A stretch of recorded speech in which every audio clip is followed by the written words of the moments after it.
राजधानी भोपाल के बारे में यह तत्व बहुत कम लोगों को मालूम है कि राजधानी भोपाल 15 अगस्त 1947 को नहीं 1 जून 1949 को आज़ाद भारत में शामिल हुआ था। 15 अगस्त 1947 को आज़ादी के बाद जहां पूरे देश में जश्न का माहौल था, लेकिन भोपाल में सन्नाटा परसा हुआ था।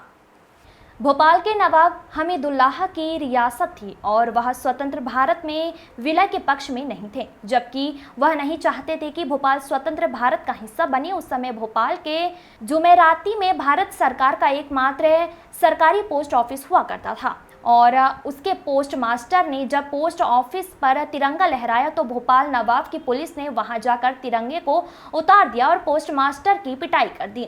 इसके बाद भोपाल के लोगों में काफ़ी आक्रोश आया और भोपाल के पुराने शहर के लोगों ने भोपाल को स्वतंत्र भारत में विलीनीकरण के लिए एक आंदोलन चलाया, जिसमें कुछ लोग शहीद भी हो गए थे। उसके बाद 1 जून 1949 को भोपाल का विलीनीकरण स्वतंत्र भारत में हुआ। Bureau report.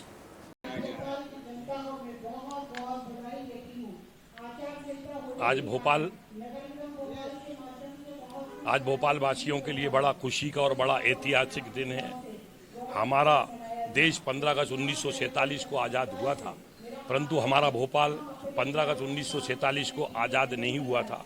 इसके लिए एक बड़ी लंबी लड़ाई लड़ी गई और तत्कालीन नौजवानों ने एक विलीनीकरण का आंदोलन चलाया। भोपाल के नवाब हमीदुल्लाह नहीं चाहते थे कि भोपाल स्वतंत्र भारत का हिस्सा बने, वे चाहते थे कि भोपाल पाकिस्तान के अंदर शामिल हो। इसके लिए तत्कालीन नौजवान हमारे भाई रतन कुमार जी गुप्ता, भाई बालकृष्ण गुप्ता, स्वर्गीय डॉक्टर शंकर दयाल शर्मा जी और उद्धव दास जी मेहता, मोहिनी देवी, चंपा चारूपा, मास्टर लाल सिंह, मास्टर भैरव जी और डॉक्टर जमुना प्रसाद मुखर्जी जैसे कई नौजवानों ने भोपाल में विलीनीकरण का आंदोलन चलाया। तब जाकर हमारा भोपाल 1 जून 1949 को आज़ाद हुआ।